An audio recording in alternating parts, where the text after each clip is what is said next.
ছিল এক পাথর কাটালো, মানে যার কাজে হচ্ছে পাথর কেটে জীবিকা নির্বাহ করা। তো সেই ভদ্রলোক একদিন হাঁটতে হাঁটতে মার্চেন্টের দেখে, এবং দেখার পরে উনি ভাবলেন যে ইস, আমি যদি মার্চেন্টের মতো করতে পারতাম তাহলে কত অর্থবিত্ত টাকা পয়সা আমার কাছে থাকতো। সাথে সাথে তিনি মার্চেন্টে রূপান্তরিত হয়ে গেলেন। অন্য একদিন তিনি কোথাও হেঁটে যাচ্ছিলেন এবং তিনি এক মস্ত বড় অফিসারকে দেখতে পেলেন, যার আশেপাশে অনেক গার্ড, ঠিক আছে, তাকে প্রোটেকশন দিচ্ছে।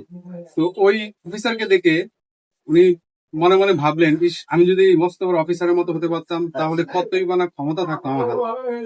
সাথে সাথে তিনি ওই অফিসারের মতো হয়ে গেলেন। একদিন সেই লোকটি ওই অফিসারের উঁচু চেয়ারে বসে যখন আকাশের দিকে তাকিয়েছিলেন, তখন তিনি সূর্যকে দেখে বললেন, এত বড় সূর্য এত পরিমাণে হচ্ছে তাপ দিচ্ছে সবাইকে, ইস, আমি যদি সূর্যের মতো এত বিশাল একটা সূর্য হতে পারতাম। তখন সাথে সাথে তিনি সূর্যতে রূপান্তরিত হইলেন। একদিন হঠাৎ করে একখণ্ড কালো মেঘ তার সূর্যের যে আলো, সেই আলোটাকে বাধাগ্রস্ত করলো, এবং সেইটা দেখে তিনি তখন ভাবলেন যে এই ম্যাগের খণ্ডের কি পরিমাণে হচ্ছে ক্ষমতা, যে আমার এই এত সূর্যের এই আলোক রশ্মিকে সে হচ্ছে আটকে দিয়েছে। ইস, আমি যদি এই ম্যাগ খণ্ড হতে পারতাম বা ম্যাগ হতে পারতাম। সাথে সাথে সে হয়ে গেল এক টুকরো মেঘ। এখন সে মেঘ হয়ে বৃষ্টি ঝরায়।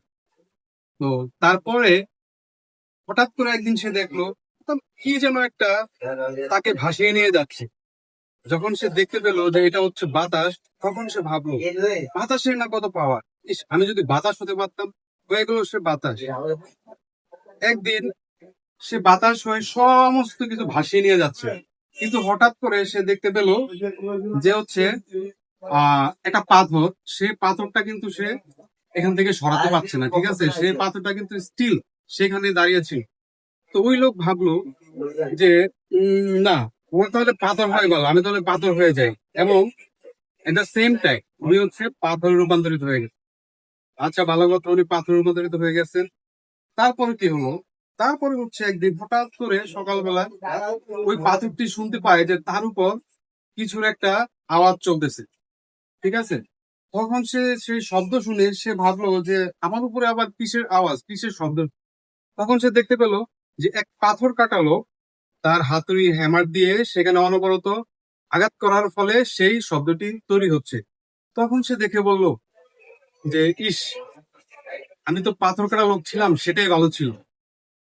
তো ফ্রেন্ডস, আমাদের এই গল্পটির অর্থ হচ্ছে যে আমরা জীবনে যে যে পজিশনে থাকি না কেন, সবাইকে সেখান থেকে আহ মানে একটা স্যাটিসফ্যাকশন নিয়ে থাকতে হবে, আলহামদুলিল্লাহ বলতে হবে। বিকজ প্রত্যেকের জায়গাতে প্রত্যেকের লিমিটেশন আছে, প্রত্যেকের জায়গাতে প্রত্যেকের সম্ভাবনা আছে। তো সর্বোপরি আমি এটাই বলবো, সবাই সবার ফ্যামিলিকে সময় দিবেন, ফ্যামিলির দিকে দেখবেন, নিজের দিকে খেয়াল রাখবেন, এবং সর্বোপরি নিজের কমিউনিটি এবং নিজের দেশকে ভালোবাসবেন। তো সবাই অনেক অনেক ভালো থাকবেন।